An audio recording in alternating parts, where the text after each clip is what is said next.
बना है, एक्ट है 1961 का। 61। हाँ, 1961 का एक्ट है और 10 धाराएं हैं इसमें।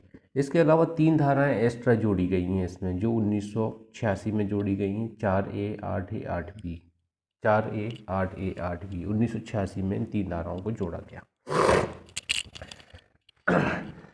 एक्ट नंबर 28 है 1961 का है। एक्ट नंबर 28 1961 का है। 20 मई 1961 को राष्ट्रपति महोदय की सहमति इस पर मिलती है। दहेज का देना या लेना प्रतिसिद्ध करने के लिए, देना लेना, लड़की वाले भी दे रहे तो भी अपराध है, लड़के वाले ले रहे हैं तो भी अपराध है। प्रतिसिद्ध करने के लिए अधिनियम है, जो देगा वो भी अपराधी माना जाएगा और जो लेगा वो भी अपराधी माना जाएगा। इसके बारे में, इसका विस्तार, जैसे जम्मू कश्मीर पुनर्गठन अधिनियम बन गया है 2019 को, 2 केंद्र शासित प्रदेश बना दिए गए हैं अस्थायी राज से हटा के जम्मू कश्मीर को। तो यहाँ पे 31 अक्टूबर 2019 के बाद से अब स्थिति ऐसी है कि 28 एक्टों में से लगभग 28 एक्ट ही पूरे भारत में लागू होते हैं। अब कोई जम्मू कश्मीर में लागू नहीं है, ऐसा प्रावधान हट गए हैं सारे एक्टों से, सारे एक्ट लागू हो गए हैं। इसी तरह ये भी दहेज प्रतिषेध अधिनियम भी अब संपूर्ण भारत पर लागू होता है।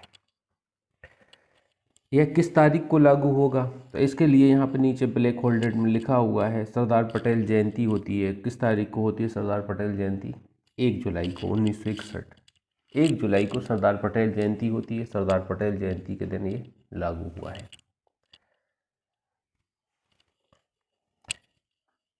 दहेज शब्द को परिभाषित किया गया है सेक्शन 2 के अंतर्गत। ये ध्यान दीजिएगा, दहेज शब्द क्या होता है सेक्शन 2 बताती है।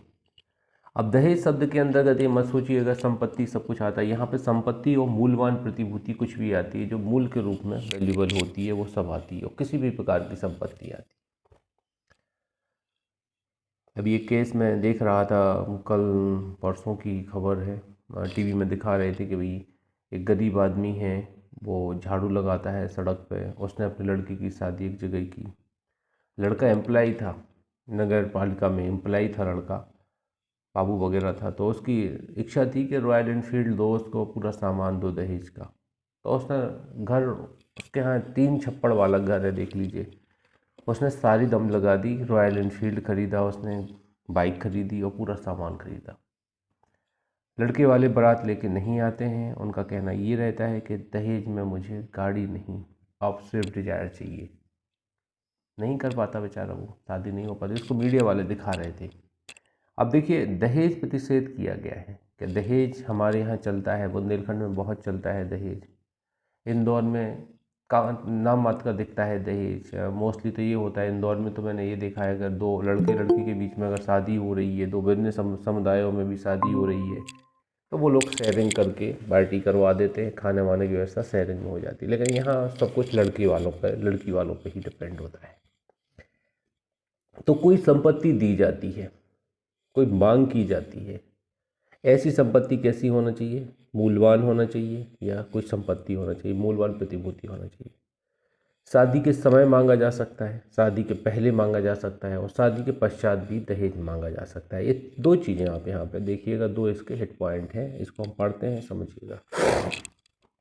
इस अधिनियम में दहेज से कोई ऐसी संपत्ति या मूल्यवान प्रतिभूति अभिप्रेत है। मूल्यवान प्रतिभूति हम लोग पढ़े हैं, सेक्शन 30 इंडियन पीनल कोड में बताया गया है, जो विवाह के समय, उसके पूर्व या उसके पश्चात किसी समय विवाह के एक पक्षकार द्वारा विवाह के दूसरे पक्षकार को, विवाह के एक पक्षकार द्वारा विवाह के दूसरे पक्षकार को, मतलब लड़की पक्ष द्वारा लड़के पक्ष को या लड़के पक्ष द्वारा लड़की पक्ष को, जैसे हमने कहीं देखा है। अब जा मान लीजिए उड़ीसा शादी करने गया कोई, उड़ीसा में शादियाँ होती हैं, तो उड़ीसा में एक रिवाज है, उल्टा रिवाज है कि जो लड़के वाले हैं वो पैसे देते हैं, लड़की से शादी करके आ जाते हैं। 1 लाख 2 लाख रुपए पूरा खर्चा पानी विवाह का सब लड़के वाले बहन करते हैं। लेकिन अपने यहाँ एमपी में देखा जाए तो लड़की वाले अपना बहन खुद ही करते हैं, उन्हें करना ही पड़ता है, चाहे कर्जा लेके करें। तो ये चीज़ें विवाह के एक पक्षकार द्वारा विवाह के दूसरे पक्षकार को, तो चाहे लड़का वाला पैसे दे या लड़की वाला पैसे दे, दहेज माना जाएगा। विवाह के किसी भी पक्षकार के माता पिता या किसी अन्य व्यक्ति द्वारा विवाह के किसी भी पक्षकार को या अन्य किसी अन्य व्यक्ति, माता पिता या अन्य व्यक्ति द्वारा, मीडिएटर होते हैं, शादी करवाने वाले रिलेटिव होते हैं, वो बात करते हैं लेन देन की। तो वो भी यहाँ पे आ जाएंगी, माता पिता या कोई अन्य व्यक्ति द्वारा। उक्त पक्षकारों के विवाह के संबंध में या तो प्रत्यक्षता या अप्रत्यक्षता दी गई है, डायरेक्ट दे दीजिए, या अप्रत्यक्ष तौर पर दे दीजिए। अप्रत्यक्ष क्या होता है, सीधा अकाउंट में जमा करवा दीजिए या किसी अन्य तरीके से दे दीजिए। मांग किए कि हम तो बिल्कुल, आप देखेंगे कई लोगों की शादियों में जाते हैं और लड़के वाले तब भी ये कहते हैं, लड़की वाला कितना भी दे दे तब भी वो उनका ये कहना रहता है कि भाई हमने तो कुछ मांगा ही नहीं है, इस तरह कहना रहता है। रिफ्लेक्शन है, आज आप लड़के के लिए मांगे, कल आपकी लड़की की शादी में भी मांगेंगे वो। तो ये अब ये परंपराएं थोड़ी थोड़ी कम होती जा रही, धीरे धीरे होगी कम। जब लिंगानुपात कम हो जाएगा, शादियाँ नहीं होंगी, कुछ समुदायों में शादियों की प्रॉब्लम होने लगी है, तो वहाँ लड़कियों की वैल्यू होने लगी है कि नहीं, शादी होंगी तब कोई अच्छी लड़की आएगी घर में, ये तमाम चीज़ें सामने आने लगी हैं। तो उक्त पक्षकारों के विवाह के संबंध में या तो प्रत्यक्षता या अप्रत्यक्षता दी गई है या दी जाने के लिए करार की गई है। तो डायरेक्टली या इनडायरेक्टली किसी भी तरीके से दिया गया है या करार किया गया है, इस तरह का हम लोग बात कर रहे हैं सेक्शन 2 दहेज प्रतिषेध अधिनियम का। दी जाने का करार किया गया है, मोस्टली यही सब होते हैं। अगर दहेज की बात हो गई है तो तुरंत तो कोई दे नहीं देता कि शादी के टाइम पे फलदान में या फिर विदाई के टाइम तक हम ये व्यवस्था कर देंगे आपको, या शादी के बाद तक कुछ पैसे दे देंगे, इस तरह के एग्रीमेंट हो जाते हैं। किंतु उन व्यक्तियों के संबंध में जिन्हें मुस्लिम स्वयं विधि लागू होती है, मेहर इसके अंतर्गत नहीं है। तो आपका देखिए यहाँ पे 2-3 चीज़ें ध्यान दीजिएगा। विवाह के समय, विवाह के पश्चात, विवाह के दौरान दहेज दिया जा सकता है, लिया जा सकता है। संपत्ति आती दहेज के अंतर्गत, मूल्यवान प्रतिभूति आती, प्रत्यक्ष अप्रत्यक्ष तौर पर दिया जा सकता है। लेकिन आपसे क्वेश्चन आएगा, ये दहेज शब्द को परिभाषित किया गया है सेक्शन 2 में दहेज प्रतिषेध अधिनियम। दहेज शब्द के अंतर्गत क्या क्या नहीं आता, क्या नहीं आता दहेज शब्द के अंतर्गत, तो उसमें देखेंगे संपत्ति और मूल्यवान प्रतिभूति, प्रत्यक्ष अप्रत्यक्ष रूप से दिया गया सामान या पैसे, सामान देने का वचन, और चौथा आएगा मुस्लिम विधि के अंतर्गत मेहर। तो आपको आंसर क्या लगाना है, क्या नहीं आता, मुस्लिम विधि के अंतर्गत मेहर। ये इम्पोर्टेंट है, इस पर थोड़ा ध्यान दीजिएगा। इसके बाजू में, हालांकि यहाँ लिखा हुआ है तो लिखने की ज़रूरत नहीं, आप चाहें तो बाजू में पेन से लिख लें, मेहर दहेज में नहीं आता। इतने वर्ड जरूर लिख लें यहाँ पे, जब आप पढ़ेंगे तो पूरी नज़र आपकी वहीं पे जाएगी।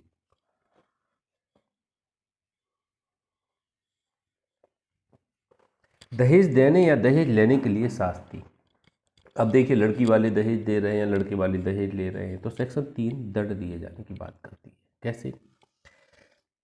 यदि कोई व्यक्ति इस अधिनियम के प्रारंभ के पश्चात दहेज देगा या लेगा अथवा दहेज देना या लेना दुष्प्रेरित करेगा, दहेज देगा या लेगा या दहेज देना या लेना दुष्प्रेरित करेगा, तो वह कारावास से जिसकी अवधि 5 वर्ष से कम नहीं होगी और जुर्माने से जो 15,000 रुपये से या ऐसे दहेज के मूल्य की रकम तक का, इनमें से जो अधिक हो, कम नहीं होगी, दंड नहीं होगा। कितना दंड है? 5 वर्ष से कम नहीं होगा और जुर्माना 15,000 रुपये तक का हो सकेगा, या दहेज मूल्य की रकम तक का जो भी अधिक हो। तो 15,000 से ज़्यादा, 15,000 में आजकल कहाँ शादियाँ होती हैं, 15,000 से ज़्यादा रकम लगेगी।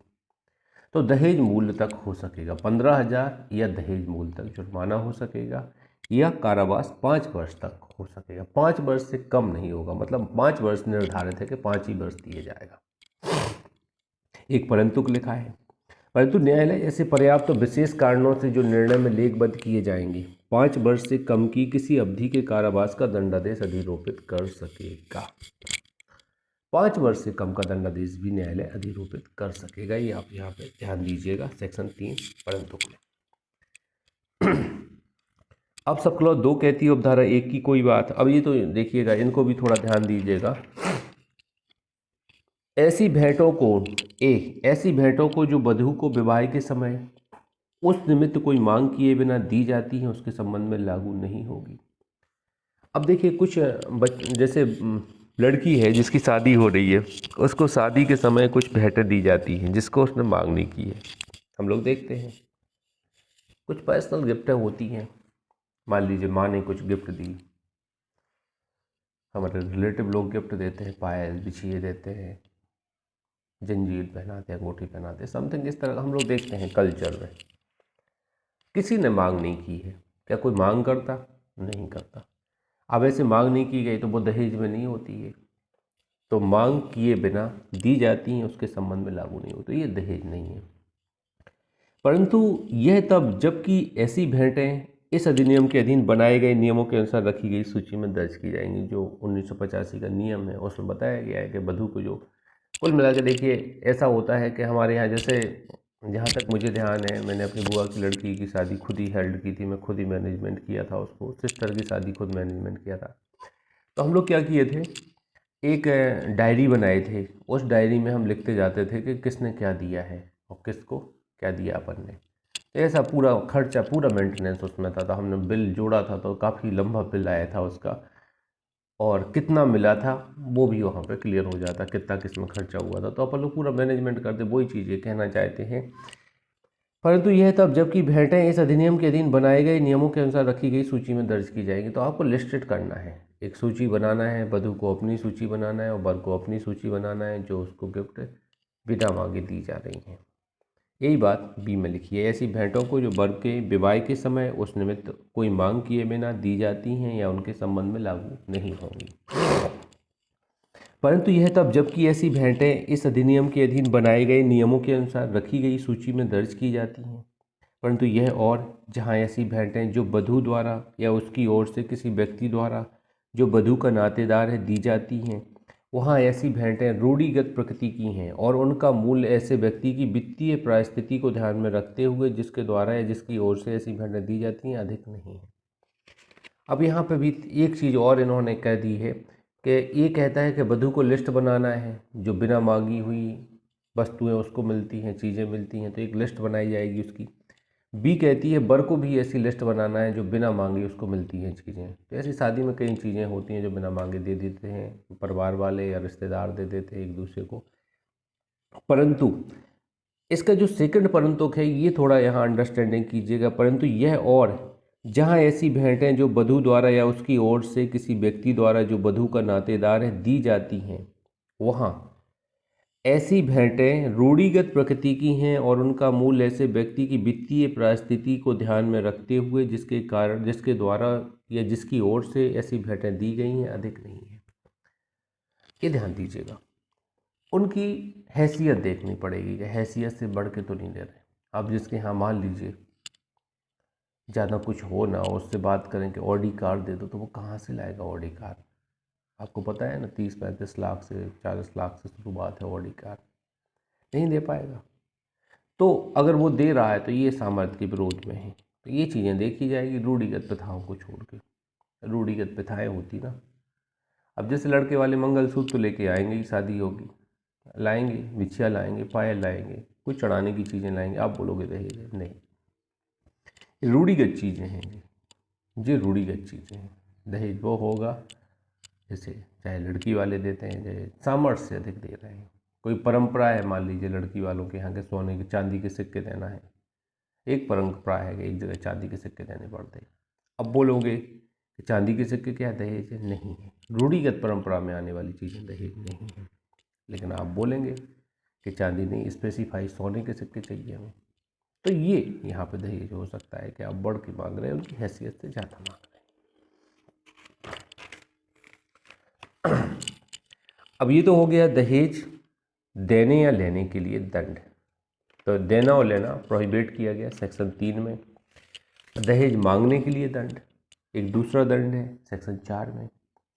यदि कोई व्यक्ति यथास्थिति वधू या वर के माता पिता या अन्य नातेदार या संरक्षक से, देखिए वधू या वर के माता पिता से, लड़के वालों से भी मांग सकते, लड़की वालों से भी मांग सकते, किसी दहेज की प्रत्यक्ष रूप से अप्रत्यक्ष रूप से मांग करेगा तो वह कारावास से जिसकी अवधि 6 मास से कम नहीं होगी किंतु 2 वर्ष तक की हो सकेगी और जुर्माने से जो 10,000 रुपये तक का हो सकेगा दंड नहीं होगा।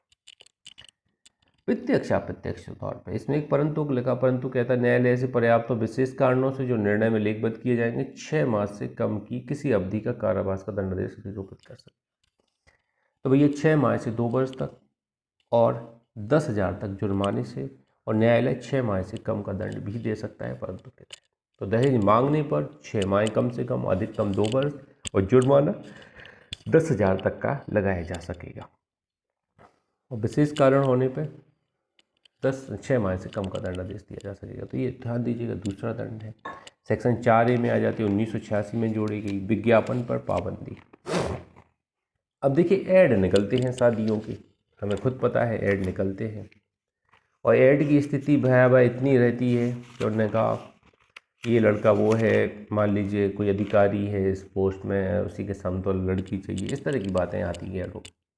चलो ठीक है, निकालो ऐड, कोई दिक्कत नहीं, लड़की वाले अपना ऐड निकालें, लड़के वाले अपना, संडे को देख लेना कैसे ऐड आते।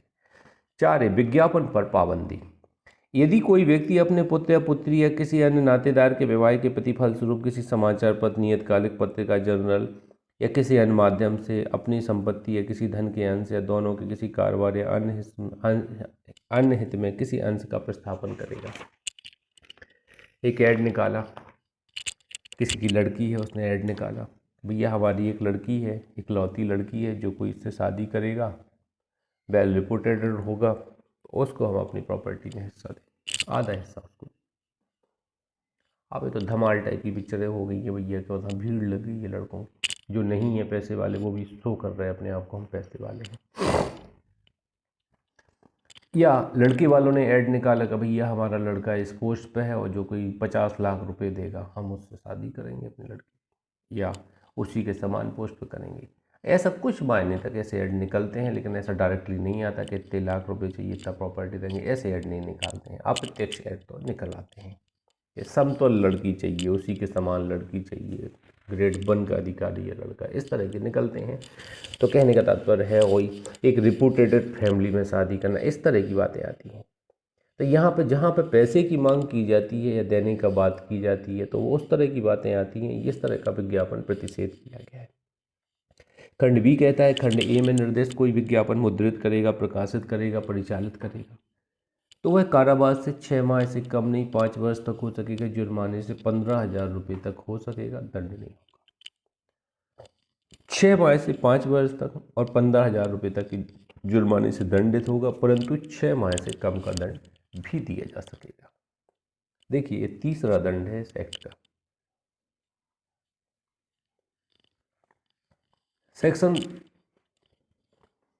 3 पढ़े जैसे हम लोग, दहेज देगा या लेगा, कितना दंड है वहाँ पे, 5 वर्ष से कम नहीं होगा, 15,000 रुपये तक हो सकेगा, और 15,000 रुपये तक हो सकेगा, जो दहेज के मूल्य तक हो सकेगा, दहेज का मूल्य, इन दोनों में से जो भी अधिक होगा वहाँ तक हो सकेगा। सेक्शन 4 पढ़े हम लोग, दहेज मांगेगा, तो दहेज मांगने के लिए कितना दंड है, 6 माह से 2 वर्ष तक और 10,000 रुपये के जुर्माने से, 6 माह का कम भी हो सकेगा। तीसरी सेक्शन हम लोग पढ़े 4A, विज्ञापन निकालेगा, शादी के संबंध में, दहेज के संबंध में विज्ञापन निकालेगा, कितना दंड है यहाँ पे, 6 माह से 5 वर्ष तक और जुर्माने से 15,000 रुपये तक, 6 माह से कम का भी कारावास हो सकेगा। 3 दंड याद रखिएगा, जय इसी तरह लेना देना, मांगना, विज्ञापन, ठीक है। जुर्माने की राशि थोड़ी बदल रही है, दंड भी थोड़ा बदल रहा है, 3 हो जाएगा, अलग अलग दंड है, एक दंड, एक क्वेश्चन यहाँ से आ जाएगा अपना। 5वां, दहेज देने या लेने के लिए करार का शून्य होना। अब देखिए, कुछ करार होते हैं, जैसे मैंने मान लीजिए आपसे एक बात की कि इंडिया की टीम नहीं जीतेगी इस बार, पाकिस्तान जीतेगी, बैटिंग लगाई, आपने कहा नहीं इंडिया की टीम जीतेगी, चलो आप जीत गए, इंडिया की टीम जीत गई।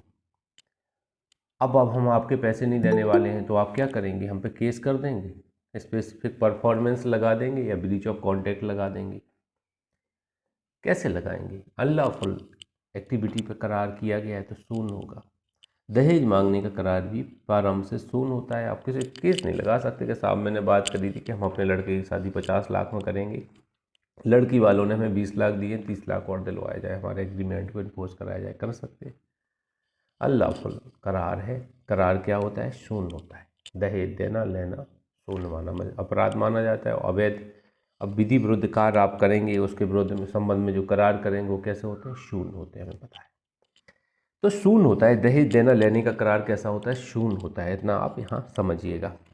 सेक्शन 6, दहेज का पत्नी या उसके वारसों के फायदे के लिए होना। अब दहेज किसके फायदे के लिए होगा, तो ये अब थोड़ा यहाँ समझिए। जहाँ कोई दहेज ऐसी स्त्री से भिन्न जिसके विवाह के संबंध में वह दिया गया है किसी व्यक्ति द्वारा प्राप्त किया जाता है, वहाँ वह व्यक्ति उस दहेज को, अब देखिए स्त्री से भिन्न से ही व्यक्ति को द्वारा प्राप्त किया जाता है। मान लीजिए ससुराल वालों ने प्राप्त किया, उसने जेठ ने प्राप्त किया, सास ससुर ने प्राप्त किया दहेज को, लड़की तो प्राप्त करेगी नहीं ना लड़का प्राप्त करेगा।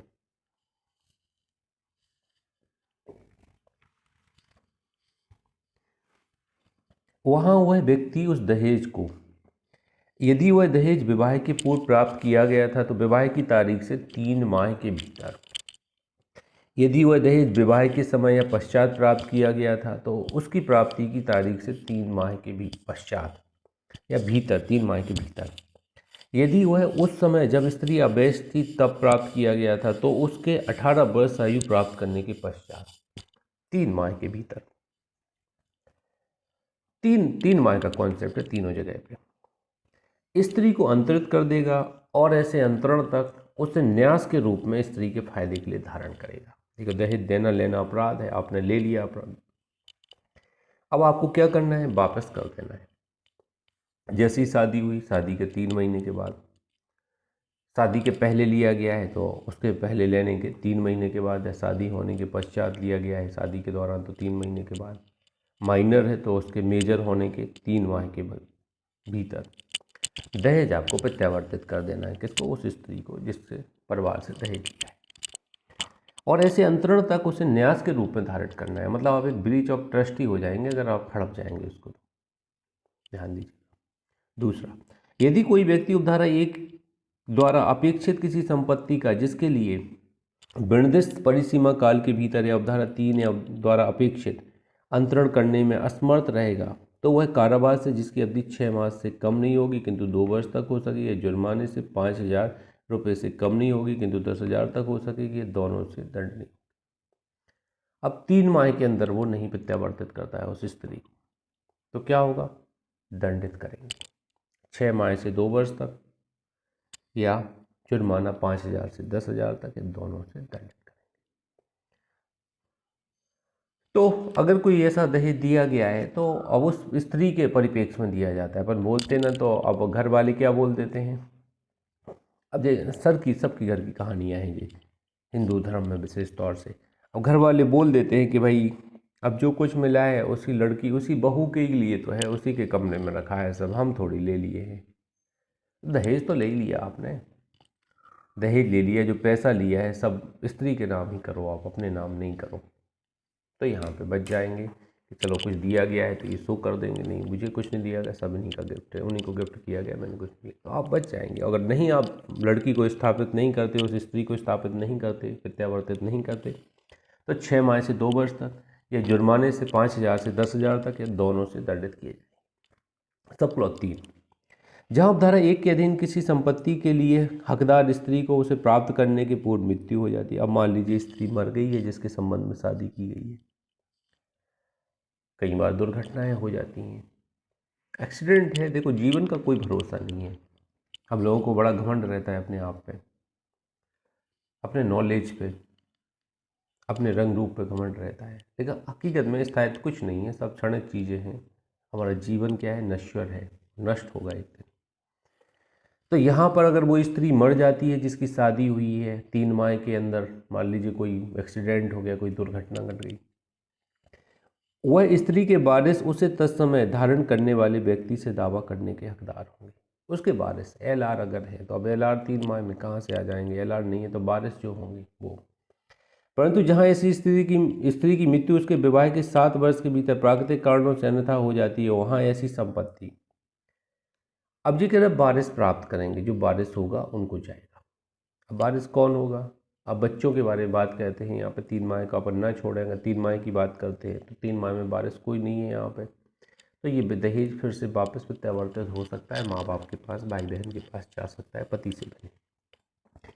परंतु 7 वर्ष के भीतर ऐसी स्थिति की प्राकृतिक कारणों से अन्यथा मृत्यु हो जाती है तो क्या होगा, यदि उसकी कोई संतान नहीं है तो उसके माता पिता को अंतरित कर दी जाएगी पूरी प्रॉपर्टी, जो दहेज में मिली है पूरी माता पिता को चली जाएगी। यदि उसकी संतान है तो उसकी ऐसी संपत्ति को अंतरित की जाएगी, तो उसकी ऐसी संपत्ति को अंतरित की जाएगी और ऐसे अंतरण तक ऐसी संतान के लिए न्यास के रूप में धारण की जाएगी। बच्चे हैं मान लो उसके, अब शादी से 7 वर्ष तक दहेज का खेल रहता है। मैं आपको बता दूं 7 वर्ष तक अगर कोई मैनेज अच्छे से करता है तो कोई भी दुविधा नहीं होती है, वरना यहाँ दहेज हत्या है, दुष्प्रेरण है, क्रूरता है, तमाम ऐसी चीज़ें हैं जहाँ पे पूरा का पूरा घर अंदर हो जाता है, पूरा का पूरा घर अंदर हो जाता है।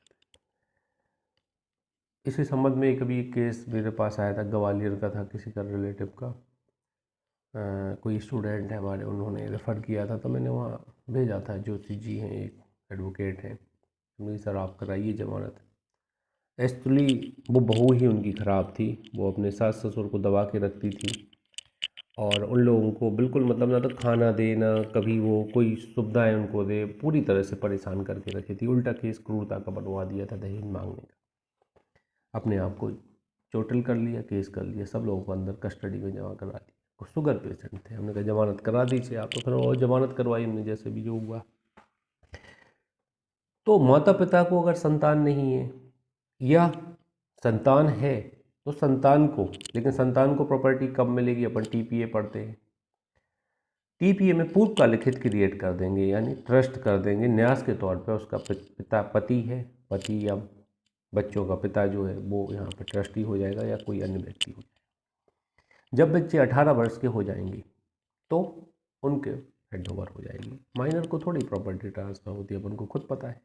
बड़ी अगेंस्ट परपेचुइटी है जो थ्योरी, अगेंस्ट परपेचुइटी है, वो यही तो कहता है कि अपन को पूर्वकालिक हित क्रिएट करना है। सेक्शन 14 टीपी है।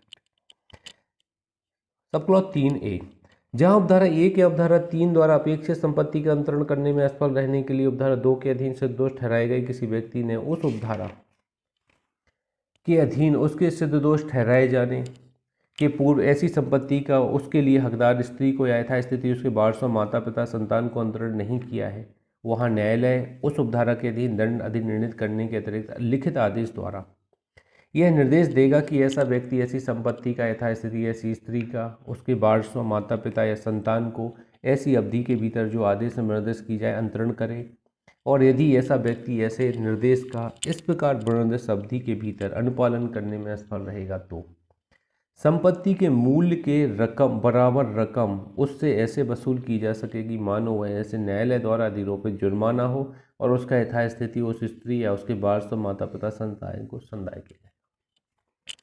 अब ये जो 3 माह तक वापस करने वाली बात आप लोग नहीं लागू किए, नहीं किए, तो न्यायालय के द्वारा अपन का जितनी संपत्ति का मूल्य है, जितना पैसा दिया गया है दहेज में, सब सामान मिला के पैसा मिला के लमसम राशि तय की जाएगी, वो दिलाई जाएगी लड़के वालों से। किसको? उस स्त्री को दिलाई जाएगी, उसके वारसों को, माता पिता को दिलाई जाएगी। ये आप ध्यान दीजिएगा, यहाँ पर लमसम संपत्ति मूल्य के बराबर रकम भी दिलाई जा सकती है कोर्ट द्वारा। मान लीजिए टोटल शादी कितने की हुई, उन्होंने कहा टोटल 10 लाख की शादी हुई, तो 10 लाख रुपए आपको दिला दिए जाएंगे। सामान वामान ना दिलाया जाएगा तो ना दिला, 10 लाख दिला दिए जाएंगे। इस धारा की कोई बात धारा 3 या 4 के उपबंध में प्रभाव नहीं डालेगी। 3 और 4 अलग चीज़ें बताते हैं, देना लेना मांगना बताते हैं दहेज के संबंध में, उस पर प्रभाव नहीं डालेगी, वो अलग चीज़ है, ये अलग चीज़ है। सेक्शन 7 अपराधों का संज्ञान। अब देखिए इस एक्ट के अंतर्गत अपराधों का संज्ञान कौन लेगा? दंड प्रक्रिया संहिता 1973 में किसी बात के होते हुए भी महानगर मजिस्ट्रेट या प्रथम वर्ग मजिस्ट्रेट के न्यायालय से अगर कोई न्यायालय इस अधिनियम के अधीन किसी अपराध का विचारण नहीं करेगा, तो महानगर एमएम और जेएमएफसी को पावर दिया गया है ट्रायल करने का, संज्ञान करने का, विचारण करने का पावर दिया गया है। कोई न्यायालय इस अधिनियम के अधीन किसी अपराध का संज्ञान अपनी जानकारी पर या ऐसे अपराधी के गठित करने वाले तथ्यों को पुलिस रिपोर्ट पर अपराध से व्यथित व्यक्ति या ऐसे व्यक्ति के माता पिता या अन्य नाते द्वारा अथवा मान्यता प्राप्त कल्याण संस्था या संगठन द्वारा किए गए परिवार पर ही करेगा, अन्यथा नहीं। तो न्यायालय संज्ञान कब करेगा? अपने नॉलेज पे कर सकता है, ये होता नहीं कभी। पुलिस रिपोर्ट पे करेगा, पुलिस रिपोर्ट पे करेगा या परिवार पे करेगा, या वो खुद कर दें या उससे हितबद्ध व्यक्ति परिवार कर दें, तो यहाँ पे पुलिस रिपोर्ट या परिवार पर ही संज्ञान करेगा। सी महानगर मजिस्ट्रेट या प्रथम वर्ग न्यायिक मजिस्ट्रेट के लिए यह विधिपूर्ण होगा कि वह इस अधिनियम के अधीन किसी अपराध के लिए सिद्ध दोष ठहराए गए किसी व्यक्ति के विरुद्ध इस अधिनियम द्वारा प्राधिकृत कोई दंडादेश पारित करे। तो कोई भी दंडादेश पारित करने के लिए वो अधिकृत होंगे जो इस अधिनियम में दिया गया है। तो वो तो पावर ही है, जो जिस धारा में दंड दिया गया वो देने के लिए अधिकृत होंगे।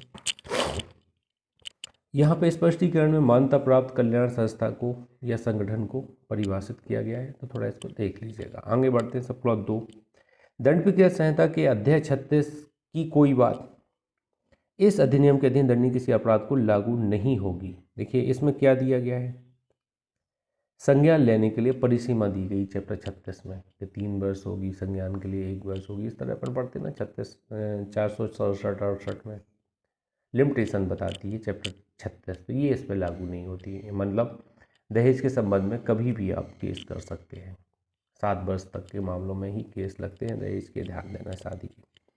तत्समय प्रवृत्त किसी विधि में किसी बात के होते हुए अपराध से व्यथित व्यक्ति द्वारा किए गए कोई कथन ऐसे व्यक्ति को इस अधिनियम के अधीन अभियोजन का भागी नहीं बनाएंगे। अपराध से व्यथित व्यक्ति है, अगर वो कोई कथन कहता है तो खुद को अपराध देश नहीं ठहराया जाएगा, उसके विरोध कार्रवाई नहीं की जाएगी, उसको अभियोजन नहीं किया जाएगा इसके लिए। आगे बढ़ते हैं, सेक्शन 8 में आ जाते हैं। अपराधों का कुछ प्रयोजनों के लिए संज्ञेय, अजमानती और असमनीय होना। देखिए यहाँ पे स्पष्ट लिखा हुआ है कि इस अधिनियम के अंतर्गत प्रत्येक अपराध कैसे होंगे, संज्ञेय होंगे, अजमानती होंगे और असमनीय होंगे। अन्वेषण के प्रयोजन के लिए और निम्नलिखित भिन्न विषयों के प्रयोजनों के लिए उक्त संहिता की धारा 42 में निर्दिष्ट विषय किसी व्यक्ति के वारंट के बिना, मजिस्ट्रेट के किसी आदेश के बिना गिरफ्तारी संज्ञेय अपराध हो। तो यहाँ पर ध्यान दीजिएगा, प्रत्येक अपराध कैसे होंगे, संज्ञेय होंगे, अजमानती होंगे और असमनीय होंगे। सब बहुत गंभीर प्रकृति की तीनों बात की जा रही है। ये धारा कौन बताती है, धारा 8 बताती है। धारा 8 है कुछ मामलों में सबूत का भार। अब यहाँ पे सबूत का भार किसका है, जैसे इसमें लिखा है कोई व्यक्ति धारा 3 के अधीन कोई दहेज लेने देने दुष्प्रेरित करने के लिए या धारा 4 के अधीन मांगने के लिए अभियोजित किया जाता है, कार्रवाई चल रही है उस पर, वहाँ साबित करने का भार किस पे होता है। जैसे अपन ने देखा 101 कहती है कि साबित करने का भार हमेशा किस पे होता है, बर्डन ऑफ प्रूफ अभियोजन पे होता है। सिविल कार्रवाइयों में अलग चीज़ है, बदलता रहता है। 102 ऑनर्स ऑफ प्रूफ को बताती है। यहाँ पर दहेज वाले मामलों में सबूत का भार किस पे होता है, यह साबित करने का भार उसी पर होगा कि उसने उन धाराओं के अधीन कोई अपराध नहीं किया है। किस पे होगा, उसी पे होगा। अपराधी को साबित करना है कि साहब मैंने कोई अपराध नहीं किया, अब आप साबित करो कि आपने दहेज नहीं लिया है। लड़की वाले कोई साबित नहीं करेंगे, ये ध्यान दीजिएगा। दहेज प्रतिषेध अधिकारी, अब देखिए यहाँ पे 2 अधिकारी होते हैं, एक वो होता है DPO बोलते हैं, डॉबरी प्रोहिबिशन ऑफिसर होता है, एक DPO ही होता है। यहाँ पे देखिए राज्य सरकार उतने दहेज प्रतिशत अधिकारी नियुक्त कर सकेगी जितने वह ठीक समझे और वे क्षेत्र निर्दिष्ट कर सकेगी जिसके बाबत वे अपने अधिकारता और शक्तियों का प्रयोग करेंगे। उपधारा 2, प्रत्येक दहेज प्रतिशत अधिकारी निम्नलिखित शक्तियों का प्रयोग कृत्यों का पालन करेगा। देखिए ये क्या काम करेंगे, राज्य सरकार नियुक्त करती है दहेज प्रतिशत अधिकारी, DPO बोला जाता है। इनके पावर और ड्यूटीज क्या हैं, ये सब क्लॉज 2 बताती है, इसके ऊपर लिख लेना। DPO के कर्तव्य और शक्तियाँ सब क्लॉज 2 में दिए गए, 8B के खंड 2 में बताए गए। इस तरह का क्वेश्चन अगर बन गया कि दहेज प्रतिशत अधिकारी के शक्तियाँ कहाँ बताई गया है और कर्तव्य कहाँ बताए गए हैं, तो 8B खंड 2 में ध्यान दीजिएगा। इस तरह का क्वेश्चन अगर छत्तीसगढ़ पैटर्न पे पूछ लिया तो आपको पता होना चाहिए। यह देखना कि इस अधिनियम के अधीन उपबंधों का अनुपालन किया जाता है। दहेज देने लेने को दुष्प्रेरित करने, मांगने को यथासंभव रोकना, इस अधिनियम के अधीन अपराध करने वाले व्यक्तियों के अभियोजन के लिए ऐसा साक्ष्य एकत्रित करना जो आवश्यक हो, ऐसे अतिरिक्त कार्य करना जो राज्य सरकार द्वारा उसे सौंपे जाए। सब क्लॉज 3, राज्य सरकार राजपत्र में अधिसूचना द्वारा दहेज प्रतिशत अधिकारी को किसी पुलिस अधिकारी की शक्तियां प्रदत्त कर सकेगी। अब देखिए पुलिस के पावर इसको दे देंगे, पुलिस अधिकारी के पावर दे देंगे, ज़्यादातर थाना प्रभारी के पावर दिए जाते हैं दहेज प्रतिशत अधिकारी। चौथा, राज्य सरकार दहेज प्रतिशत अधिकारी को उसके कृत्यों के दक्ष पालन में सलाह देने के लिए और सहायता करने के लिए एक सलाहकार बोर्ड नियुक्त करेगी। एडवाइजरी बोर्ड होगा एक जो सलाह देगा दहेज प्रतिशत अधिकारी को, जिसमें उस क्षेत्र से जिसकी बाबत दहेज प्रतिशत अधिकारी उपधारा 1 के अधीन अधिकारता का प्रयोग करता है 5 से अनधिक समाज कल्याण कार्यकर्ता होंगे, जिनमें से कम 2 महिलाएं होंगी। 5 से अनधिक समाज कल्याण कार्यकर्ता और जिसमें 2 महिलाएं होंगी, मतलब 3 + 2 = 5। 3 व्यक्ति मेल होंगे और 2 तो फीमेल होना मैंडेटरी है इसमें, social worker, social welfare worker होने चाहिए 5 लोग, जिनसे बन के एक संगठन बनेगा, एक बॉडी बनेगी जो सलाह देगी डीपीओ को कि आपको क्या करना है। सेक्शन 2 नियम बनाने की शक्ति केंद्रीय सरकार को दी गई। कैसे केंद्र सरकार का एक्ट है ये। प्रारूप क्या होगा, रीति क्या होगी, व्यक्ति जिनके द्वारा भेंटों की सूची रखी जाएगी, इस संबंध में नियम बनाएगी प्रशासन नीति और कार्रवाइयों के लिए। सब क्लॉज 3 कहती है ऐसे जो नियम बनाए जाएंगे संसद के प्रत्येक सदन के समक्ष 30 दिन की अवधि के भीतर रखे जाएंगे। सेक्शन 10 कहती है राज्य सरकार की नियम बनाने की शक्ति, राज्य सरकार को भी पावर दिया गया है। राज्य सरकार राजपत्र में अधिसूचना द्वारा नियम बनाएगा। क्या करेगा, दहेज प्रतिषेध अधिकारी नियुक्त वही करता है। परिसीमाएं और शर्तें दहेज प्रतिषेध अधिकारी के संबंध में बनाएगा।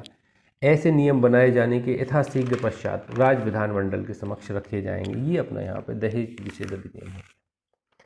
इसके बाद एक इसका रूलिंग भी अपन को पढ़ना है, इसके जस्ट बाद दिया गया है दहेज प्रतिषेध वर वधू भेंट सूची नियम 1950। ये भी अपने सिलेबस में आता है। तो देखिए दहेज प्रतिषेध वर वधू भेंट सूची नियम 1985 2 अक्टूबर 1985 से लागू किया गया।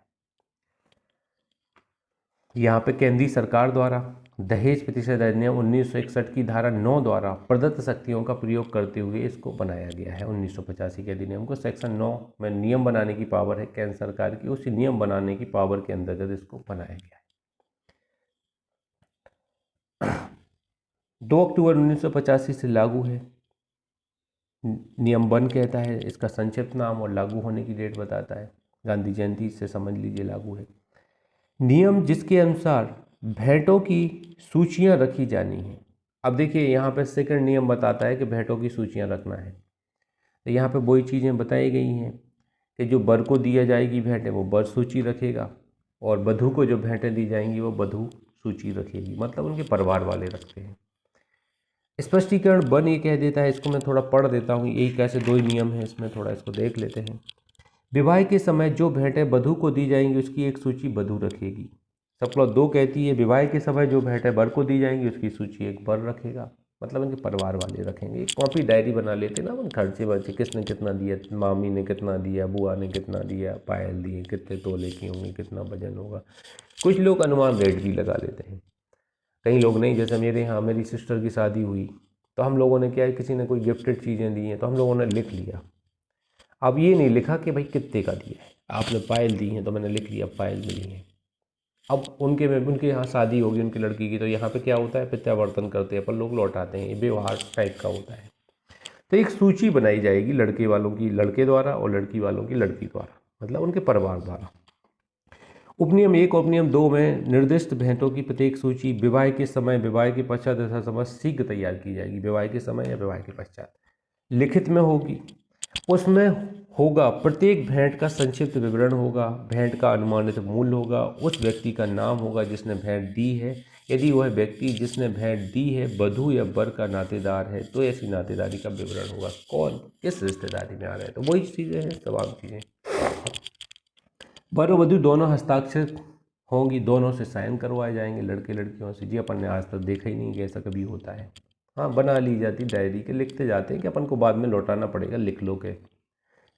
यहाँ तक कि व्यवहार तक लिखा जाता है। जैसे कोई खाना खाने आता है तो बुंदेलखंड में एक प्रचलन है कि आप हमारे यहाँ खाना खाने आए हैं, लड़की की शादी है। मोस्टली लड़कों की शादियों में व्यवहार नहीं लेते हैं ज़्यादातर लोग, लेकिन आजकल लड़की और लड़के दोनों की शादियों में लेने लगे हैं।